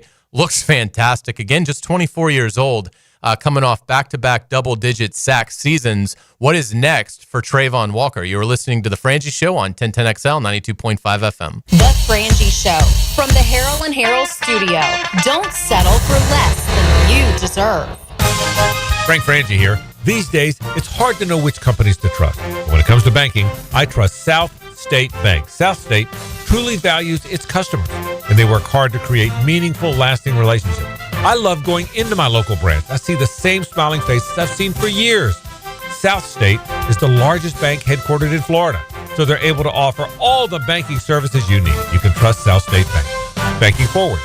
Member FDIC, equal housing lender. What's the deal with the show? The 1010XL Podcast Network is now available just about everywhere you find podcasts. I mean, I think the show's going to be a huge hit. Search for your favorite 1010XL podcast in your platform of choice.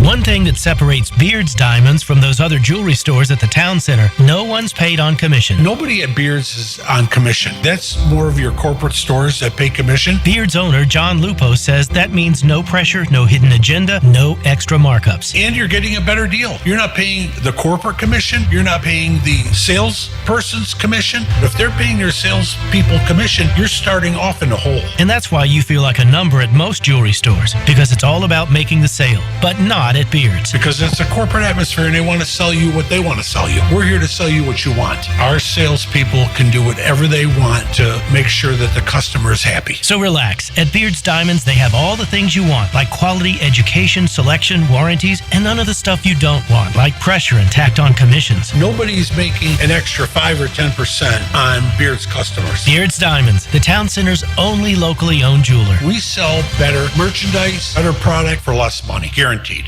The Summer Starts Here sales event is back at Arlington Toyota. Why does Northeast Florida buy from Arlington Toyota? Because Arlington is the place to go for big selection. I'm talking over 800 vehicles, one location, and 60-day exchange. Plus, during Summer Starts Here, get financing as low as 0% on select new Toyota models. Or how about no payments until January 2026? Shop in person on Atlantic Boulevard, just a quarter mile east of 295, or online at arlingtontoyota.com.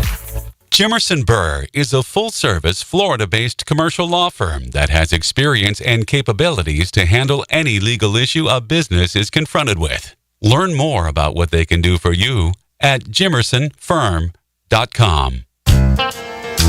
You'll always feel good when you send someone a Kuhn Flowers floral or plant arrangement. This is JJ with 1010XL, and no matter what the reason, Kuhn Flowers has always come through for me. Order online at kuhnflowers.com. Looking for a great place to enjoy some craft creations and soak up some scenery? Fernandina's Mocama Beer Company is a must-see and must-try. Nassau County knows it. Visitors need to find out about it. Mocama means near the big water where the sun is born. And if you visit their tap room in Fernandina Beach, you'll see how they've mastered equal parts precision and art in creating great flavors from IPAs to Pilsners, lagers, and sours, plus plenty more. Mocama.com, Mocama Beer Company. Start an adventure and find them in Fernandina. I open the door and take you inside the locker room to get you closer to the field, the players and coaches you care about. Get a look at Hayes' blog on 1010XL.com. My blog is brought to you by Roland Reese Plumbing, where quality and experience count. How many different denominations of paper money are currently being used? When you file a claim with Southern Oak Insurance, we schedule one of our trusted vendors to work directly with you, which means a faster claim resolution. Find out more at southernoak.com. Our family protecting yours, Southern Oak Insurance. There are 7 denominations of U.S. currency: the 1, 2, 5, 10, 20, 50, and $100 bills. Southern Oak Insurance. Our family protecting yours. Okay, here we go with our final lightning round on Potty Talk. Top 3 answers on the board. Ready? Okay. The best way to save money when your faucets or pipes are leaking. Roland Reese Plumbing? Something to help you avoid clogged sewers and drains. Roland Reese Plumbing. The technical term for that ba-whoosh sound when a toilet flushes correctly. Roland Reese Plumbing. Roland Reese Plumbing is always the right answer. Roland Reese Plumbing, 260-7059.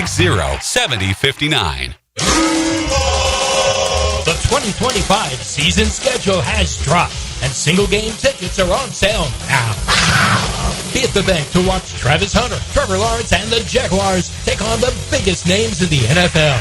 Don't miss your favorite matchup and secure your tickets now by visiting jaguars.com/tickets or call 904-633-2000. See you this fall, Jags fans. Yes, sir. That's the best decision. I love it. Instant Keys. You don't have to go to the dealer. Instant Keys comes to you. Instant Keys saves the day if you have lost or broken keys. They can program new keys and remotes for nearly every make and model of vehicle at a fraction of the dealership cost. Fast, honest, and reliable locksmith service. Call 722-1111. Instant Keys. Instant Keys. You don't have to go to the dealer. Instant Keys comes to you. Are you ready to play this summer? At the First Coast YMCA, we're committed to being your home for health and wellness and a place for friendly competition with team sports for adults and for kids. Basketball, volleyball, pickleball, flag football, soccer. The Y has something for everyone at any age. Discover all the benefits of YMCA membership and find your fun this summer at the Y. Registration for team sports and summer camps is open now. Visit fcymca.org. 1010XL is presented by Farah & Farah, exclusive injury law firm of the Jacksonville Jaguars. Protecting you and your family. Call 396-5555. Jacksonville.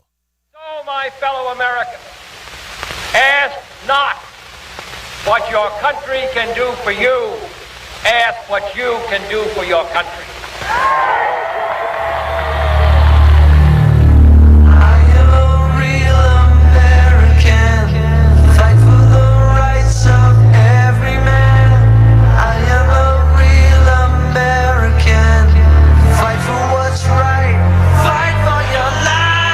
It's a Nimnick Tuesday on The Frangie Show. Nimnick, your friends in the car business since 1941. How good is that? I mean, let me tell you something, brother. Americana right there. If this didn't get you fired up in the 1980s and 90s, what would? Unbelievable. Welcome back to the Frangie Show. Hacker JJ Hayes with you. Frank on vacation. He'll be back next week. Sad news today. Rick Derringer passed away. He is the architect of one of the greatest wrestling themes of all time. Obviously had a great career beyond that. Did Hang On Sloopy, did Rock and Roll Hoochie Coo. So Rick Derringer, not maybe a gigantic name in the music business, but for wrestling fans, gave you probably the most recognizable theme, wouldn't you say, in wrestling history? It's when Hulkamania was running wild, man. There's no doubt. Say your prayers, eat your vitamins, and it comes full circle.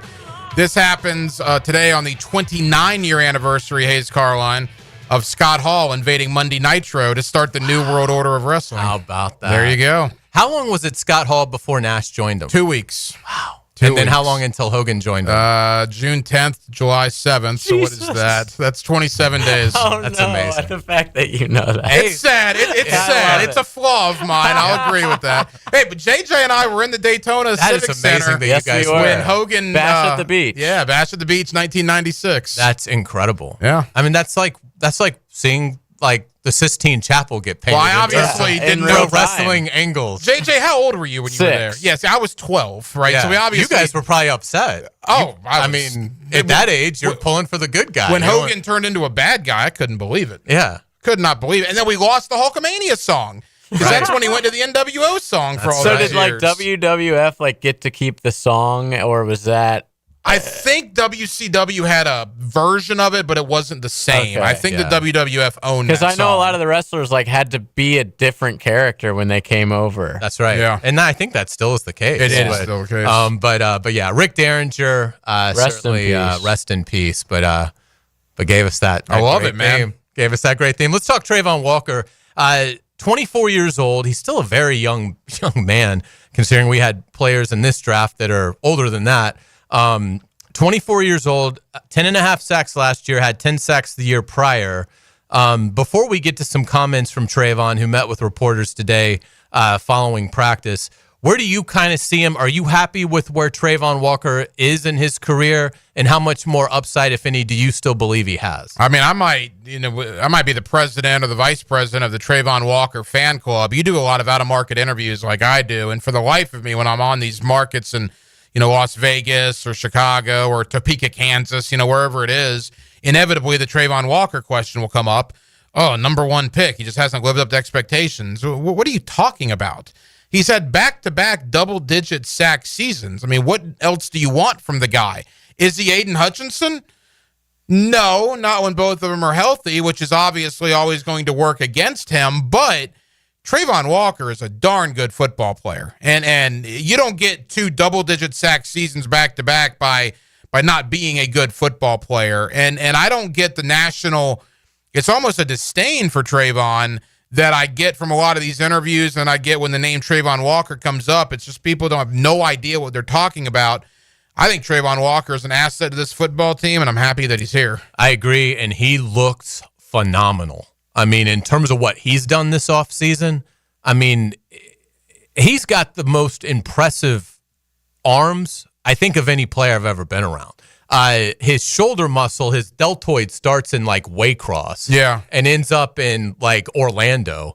And Hacker, obviously, we've been impressed with him since he got here from a physical standpoint.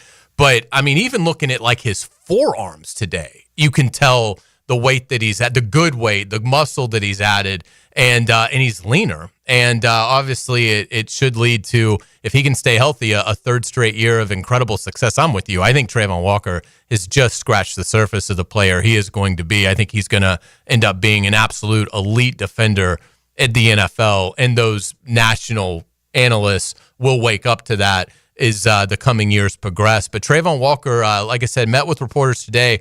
It started with just the question of, obviously, his physique, he looks slimmer. So Trayvon was asked, were you heavier at this time last year? I'm not going to use it as an excuse, but I mean, it definitely I felt like it played a little bit of toll on me close to the end of the season as we kind of got on, but it has its pros and its cons. And now, obviously, he is leaner and feels faster. Like I said, it's just a lot more mental now. I feel like I play a lot faster. I'm a lot more comfortable. The guys in the locker room are a lot comfortable with me, too. And I feel like that just came with me coming into the league, establishing myself, making plays for myself. And regardless of what the media or what position I was drafted, it's just me coming in and making plays. Everybody's starting to believe. See, and I think that's a big point, Hayes, and he just alluded to it right there. And we just had a text on the text line. Trayvon is a really good player for someone drafted 12 to 20, not number 1 overall. Well, for starters, Trayvon Walker didn't ask to be selected number 1 overall. Trent Baalke made that decision. Number 2, Kayvon Thibodeau was taken 5th in the same draft, I believe. Might have even been 4th. Who's a better player, Trayvon Walker or Kayvon Thibodeau? But Thibodeau doesn't get the grief that Trayvon does because Thibodeau was 4 or 5 as opposed to number 1. And again, and I made this point last time I was on with you, I think. Aiden Hutchinson has better numbers. But I think people would be shocked if you blank out the names and if you talk about when healthy, quarterback sacks, pressure rate, tackles for loss, the whole 9 yards, it is a lot closer than you would think between Hutchinson and Walker. And I just think it's a shame because if Trayvon Walker was the 4th or 5th overall pick like Thibodeau, he wouldn't nationally get the grief he does. But because he was selected number 1 and he's not necessarily Myles Garrett to this point of his career, that's where people find flaw with him. Yeah, without a doubt. And again, it's always going to be something that Trayvon's going to have to deal with. The only way it'll flip is if Hutchinson has durability issues. Because Hutchinson, if he plays, obviously, he's proven. He's an elite player. I mean, he's got unbelievable instincts. He's got such a great feel. I mean, we saw it right as his rookie year. I mean, he was intercepting passes, it felt like, almost every week there for a few weeks in a row. And, has just really done an unbelievable job of becoming a playmaker. And he deserves credit for that. He was more ready because he was doing it, Michigan, what he was asked to do in Detroit. With Trayvon, it wasn't like that. Right. Trayvon had to get used to playing at a different spot than he was in college. And then, oh, by the way, it didn't help that his 2 defensive coordinators here have been Mike Caldwell and Ryan Nielsen. Yeah. Now, again, I am not saying Anthony Campanile is going to be anything great. We have no idea. It looks good right now. We have no clue. But the bar isn't exactly set very high here for Anthony Campanile to be the best coordinator that Trayvon Walker has worked with in his professional career. We talked about the back-to-back double-digit sack seasons. I mean, I'd be disappointed if he doesn't do that again. I mean, what if Trayvon Walker, let's just say, plays 15 of the 17 games this year? I mean, wouldn't you put the over-under? I would think 12.5, somewhere in there. Yeah, I think it should be a career year for Trayvon Walker. If the number is, I'll say 20.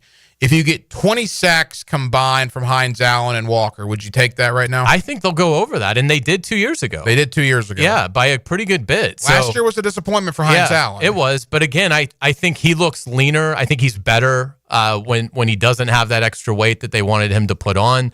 And so and again, the environment plays such a big role in this. Like, do you have second half leads at all? Because they really didn't have very many last year. I mean, all that leads to your ability to rush the passer, the opportunities you're going to get, the desperation of the opposing offense. None of that is really ever factored in at a high level for either Walker or Hines Allen since they've been Jaguars. But yeah, I would be disappointed if their number is a duo is 20. But we'll see. And again, for Trayvon, I mean, he's got the capability to put up 16, 17 sacks, in a season. I mean, I fully believe that is in him at some point in his career. It may not be this year. It may not be at 24 years old, but it might be at 26, 27 when he really hits the peak of his career and he's just more comfortable playing the position. It almost feels like he still hasn't even gotten to a level. He wasn't necessarily asked about this, but like he doesn't strike me as somebody that really even has a great hold yet of like the opposing tackles that he goes against. And there's change. We know like Houston is changed over a lot, so that wouldn't. But wait until he gets some savvy of like knowing he's gone against that opponent before, and he has a pretty good idea what works and what doesn't. Because athletically, he's always going to be superior to the offensive tackle that he's going up against. When you alluded to this, the durability, I mean, we saw Aiden Hutchinson have a brutal injury, missed the last 10, 12 games of the year for Detroit. Imagine what this Jaguar pass rush would have been had Trayvon Walker gotten hurt either of the last 2 years. It would have been a debacle. They had nothing behind Walker and Hines Allen for the last 2 seasons, and Trent Baalke did absolutely nothing to remedy that, which is one of many reasons why Trent Baalke is no longer here. Had Walker gotten hurt at all? I mean, good grief.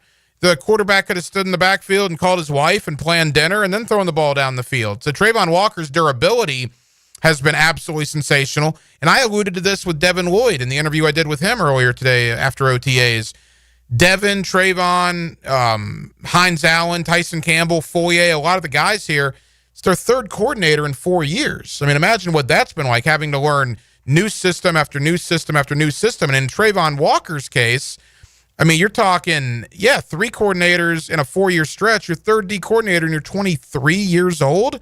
That's a lot of change. That's got to be pretty challenging. Without a doubt, Trayvon Walker was asked today if double-digit amount of sacks is a goal for him this season. I mean, everybody wants to get double-digit sacks, but for me, I just want to be a total, complete football player. I want to be able to stop the run because we can't rush the passer without stopping the run. And once we do that, then that allows us to get out of the quarterback. So, but I mean, like I said, I just want to come out here and be the best overall player that I can be every day. Well, he certainly has the admiration of his head coach so far. This was Liam Cohen talking today about Trayvon Walker following practice. Pro, pro's pro. He's done things the right way since the day he's walked in here. He's got a great demeanor in terms of just being around the building, being in the meeting setting, but also out here on the grass. He knows how to practice. You don't see him out of control all that often. He has really good body control for a big guy. I'm sure he could probably do a lot more damage out here in some of these settings than he's allowing on, but because he's doing it the right way, though, right? He's focusing on his fundamentals and techniques. He's trying to do the right things all the time, and you can definitely see some of the leadership qualities he has just kind of naturally. I'm really excited to see what Trayvon Walker can do in this system. I think he's going to have a huge year. I think he's going to have a huge career as a Jaguar. I think when it's all over, he's going to leave as one of the greatest Jaguar defenders that's ever played here, and it's going to be really exciting to see that happen. When we come back on the Frangie Show, we will wrap it up. We're going to stay on the defensive side of the ball because we got a chance to hear from defensive coordinator Anthony Campanile today, and we've got some insights and observations based on his answers. You're listening to The Frangie Show on 1010XL 92.5 FM. It's the ride home with The Frangie Show. From the Harrell and Harrell studio, don't settle for less than you deserve. This is Brent Musburger's Visa in Action update on 1010XL. Brought to you by Duck Duck Rooter Plumbing, Septic, and Air Conditioning. When you're stuck, call the Duck. Proud partner of the Jacksonville Jaguars. The NASCAR Cup Series will be running at the Nashville Speedway on Sunday. It's a Cracker Barrel 400. Kyle Larson, the betting favorite, at plus 500 to take the checkered flag at Nashville. Measuring 1.3 miles and shaped as a tri-oval, they'll go 300 laps. Denny Hamlin, plus 550. Christopher Bell, who has 3 wins and an all-star win this season, is at plus 600. William Byron at plus 700. Ryan Blaney, plus 900. And Tyler Reddick, plus 1,000.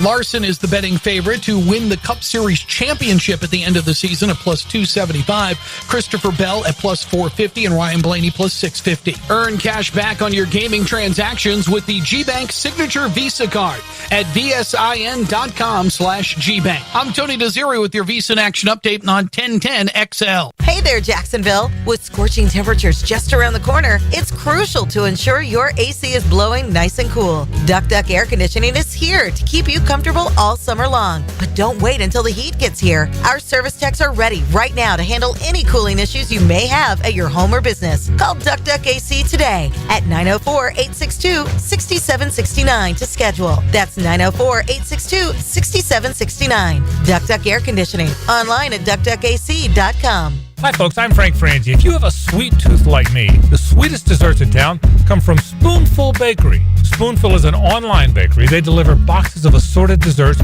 right to your home or office.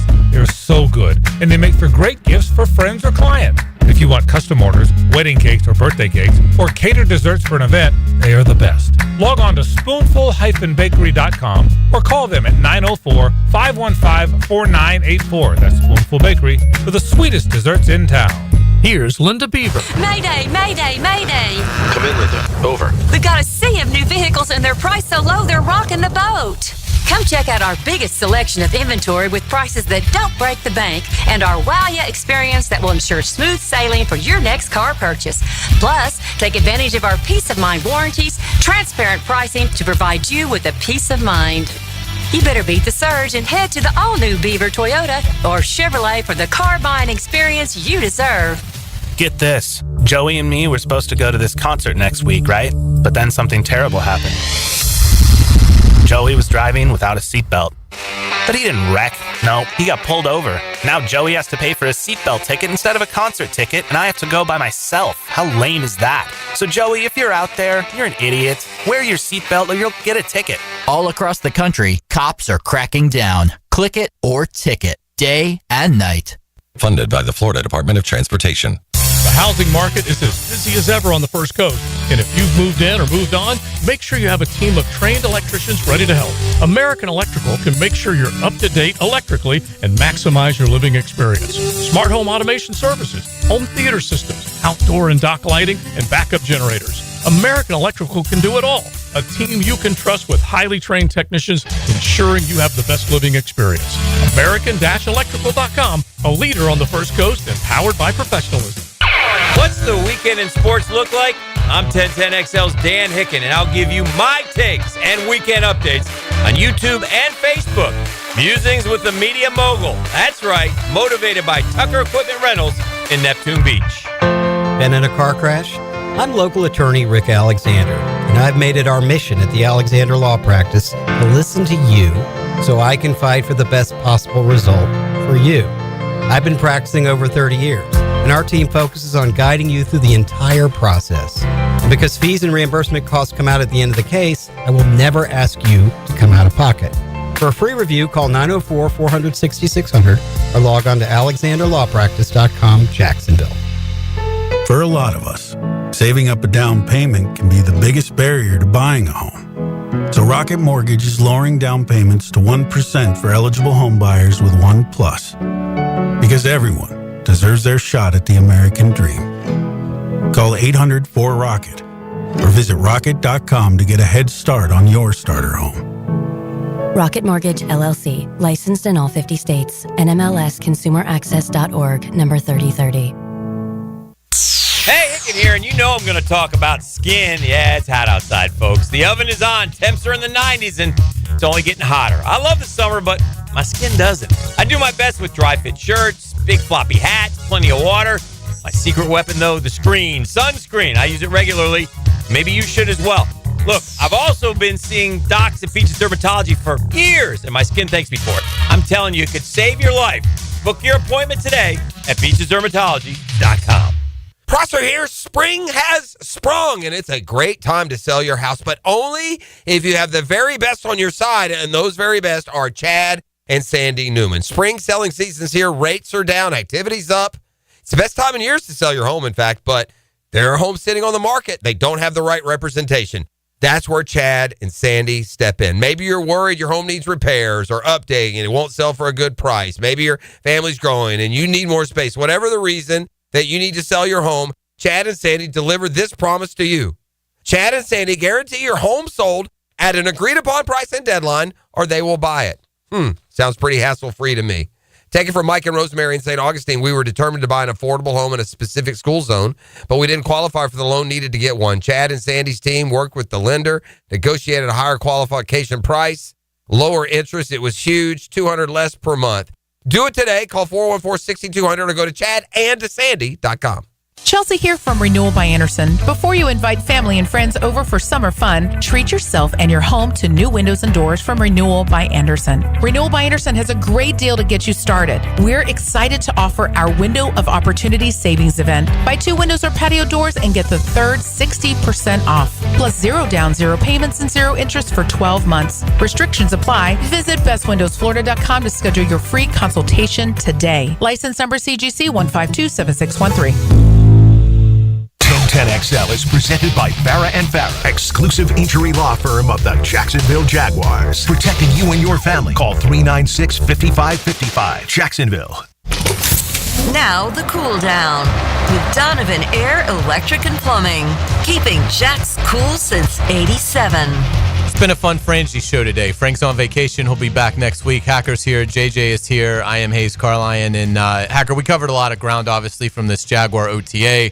Our impressions on key defenders obviously having slimmed down, talking about zone being incorporated more into this scheme, Liam Cohen, Anthony Campanile, and had a chance to talk to Diami Brown, who was turning heads early. So lots to take in from this day of Jaguar OTA number 4. Yeah, I thought it was good work for the Jaguars. Again, it was what it was. It was May 27th, but I enjoyed being out there. I enjoyed seeing the guys get some work in. We alluded to this last week, and it's a little thing, but a lot of good work from the coaches. I mean, the coaching last year, I don't want to say it was bad this time of year. It was awful. Well, okay. I don't think we knew that in May we didn't know of last year. We didn't know it until the Monday night game in Buffalo. Right. We knew it at that point. Yeah. This year, boy, if the guys aren't doing something right, coaches are letting them know, man. Yeah. And they're not making any bones about it. The guys are running between stations. And you say, well, that's such a little thing. Yeah, it is, but we haven't seen that here for a couple of years. It's certainly a different mindset with a much younger coaching staff. Yeah, without a doubt. It's been a lot of fun so far. I mean, obviously, we've just seen a couple OTA workouts. We'll be back out there, I think, twice next week. And then the week after, we're out there for the 3-day mandatory mini camp. So we'll get a chance to, at a maximum, see them 5 more times before they break for summer. And then training camp will be here, and we'll be off and running. Defensive coordinator Anthony Campanile met with reporters. There's a couple things I'd like to get to before we welcome in Rick Ballou. The first thing is Campanile was asked about how Josh Hines-Allen and Trayvon Walker so far have taken to the scheme and his thoughts on those two players. Just really excited about those guys. I mean, obviously their ability to rush, but they've done a really good job in a run game to this point too. Their technicians and their D-line coaches have done a great job with them to this point. So I'm really, really pleased with their effort. And they're great guys too, man. They're guys you love to coach, and you can't coach those guys you shouldn't coach. We've lamented the lack of a supplemental edge rusher for the last couple of seasons under former general manager Trent Baalke. Gladstone solved that problem. Nothing materialized in the draft that they were comfortable with in terms of investing a pick. So right after the draft ends, they sign Emmanuel Ogbah, who Campanile has some experience with. This was Campanile talking about how important it is having Ogbah here. Yeah, I love that guy, man. He's such a great human being, and if you've had the chance to be around him, he really is. He's a great guy, super competitive guy, but a technician, like on the field, run game, pass game. He's been great for a lot of our younger players too, because he's got not only does he have a great skill set, but he's really got a wealth of knowledge and has had a ton of success in his career to this point, and knows a lot of stuff that we're doing in the system. So, yeah, I love Og. I was really, really fired up about getting him here, and I'm happy he's here. Can he get 6 sacks this year? Oh, I mean, that's what they need. They need somebody to be Arden Key. They have not had an Arden Key since Arden Key was here. And Arden Key got him, I believe, 5.5 or 6 sacks. And they haven't had that in 23 and 24, and it's really hurt the defense. Yeah, I think he can. Look, and if it's not him, then you're going to rely on a young guy like a Jalen McLeod or a Miles Cole. So Emmanuel Ogbah is going to be a big, big part of this Jaguar defense. Yeah, and the last thing that I want you guys to hear before we get out of here and bring Rick in is we've talked about the zone emphasis. Well, that affects who they keep. When I did the 53-man, just on my own, just did a 53-man projection right after the draft, I didn't have Monteric Brown on it. Obviously, I had Jarian Jones on it. But to hear it, like, again today, Campanile talks highly about Monteric Brown, and Jarian Jones told reporters, I was not there to hear this, but this was sort of the buzz as we were all sort of walking away. But multiple reporters met with Jarian Jones, and he talked about he really has no experience in zone, like at all. Well, that's kind of a problem, right? If you're now at the NFL level having to try and work that out. But I thought in regards to Monteric Brown, Buster Brown, interesting to hear this from Anthony Campanile today. I think Buster has done a great job too. He's really been physical on the line of scrimmage. I know I've talked about Jarian and Jordan already, but Buster's done a really good job. He's a super diligent guy too, really, really detailed in what he does. And I've had a lot of fun coaching him and being around him to this point. But they've all done a great job and kind of all just mixing them in as we go here with OTAs. Monteric Brown, could that be something where Buster Brown is a factor here? Oh, I think so. I mean, I thought he had some moments last year, certainly, and he was good in training camp last year. I remember that was one of the talks, that Monteric Brown's going to be challenging for some starting opportunities opposite, Tyson Campbell. Obviously, Ronald Darby was in the mix a year ago. But you look at that cornerback room, all right, you got to figure how much does Travis Hunter factor in? All right, but if you assume Hunter factors in at some point, then you got Campbell, Jones, Lewis, Hunter is 4. You keep 6. DeAndre Prince, do they like him? The 5th-round pick last year. You mentioned Monteric Brown. A guy that you almost forget is still here, one of the stars of training camp last year was Christian Braswell, who's still out there. So they're going to have some tough decisions towards the back end of that cornerback room. But no, I think Monteric Brown, at this point, I would probably have him on my 53-man roster. Yeah, I definitely would after hearing this today. And so that'll be very interesting. One other just note from today's OTA, Travis Etienne not at practice today. Again, it's voluntary. Liam Cohen was asked that he had a delay with a flight. We'll certainly, he's at a stage of his career where when he's not out there, you have to kind of pause and ask some questions, because I think it's very viable that he could be traded at some point. Maybe not, and maybe he'll play out his year here and he'll hit the market, or I can't imagine they'll re-sign him, but whatever. But anyway, so far it seems like just a flight issue, and again, it's voluntary, so he doesn't even have to give a reason. He doesn't have to communicate it. Most people do, just out of professional courtesy. But anything with ETN not being there today, in your opinion? No, but I agree with you. I mean, if it's Trayvon Walker or Trevor, certainly, or Brian Thomas Jr., I wouldn't have given it a second thought. Because it was ETN, and there's some rumblings out there about trades, or is he going to make the 53, or how much does he fit into Liam Cohen's system? Yeah, I was asking the question, why is Travis Etienne not here? But as you said, Liam Cohen said it was a flight issue, in that he should, I guess, be back tomorrow, and we'll go from there. But that's going to be one of the bigger questions as we enter training camp. Yeah, absolutely. What do you have coming up after Baloo? Yeah, so Baloo's going to be up here 6 to 8. I got Hacker After Dark from 8 o'clock to 10 o'clock. Devin Lloyd, I caught up with him after OTAs today. Asked him about the fifth-year option not being picked up. I think Jaguar fans will find that answer pretty interesting. If you were on social media yesterday, you saw the Travis Hunter video about the young man that he visited in the backyard. That thing went viral, like over 2 million views or whatever. Well, that young man is named Isaiah Johnson from Christ Church Academy. I'm going to have Isaiah on to talk about that interaction with Travis Hunter. And we also begin our AFC North preview tonight. We will make stops in Baltimore, Cincinnati, and Cleveland later in the week. Tonight, it's all about the Pittsburgh Steelers, and my guy Ray Fittipaldo of the Pittsburgh Post-Gazette recaps the Steelers offseason. Awesome. Hacker, thank you so much. Thanks, Hayes. All right, now this. Now, the 2-minute drill. Serviced by Cool Cats Heating and Cooling. Locally owned and operated. We're your neighbors. CoolCatsJacks.com. The coolest cats in town. All right, we're getting ready for Into the Night with Rick Ballou. How's it going? What'd you make of the Jaguar OTA today? I thought it was a better day than last Monday. You know, far more juice.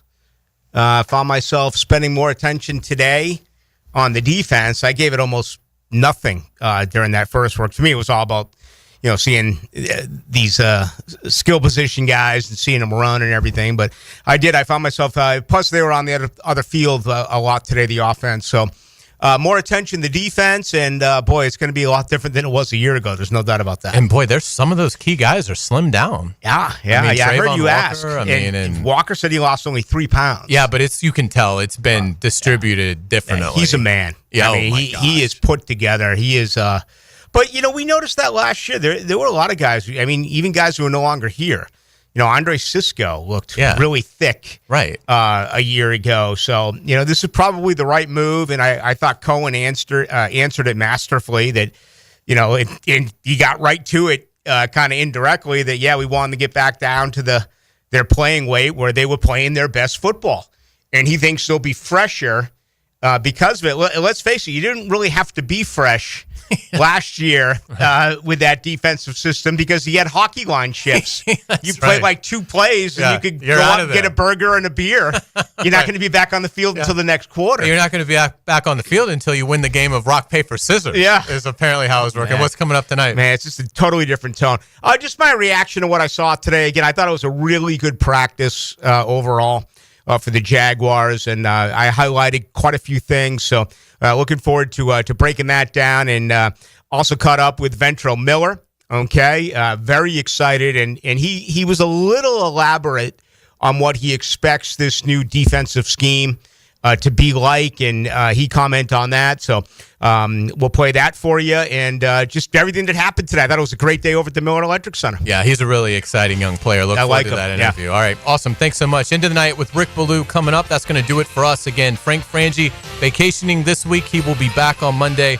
Thank you to Hacker for sitting in with us. For JJ, I'm Hayes Carline. Have a wonderful night. Into the Night with Rick Ballou up next on 1010XL 92.5 FM.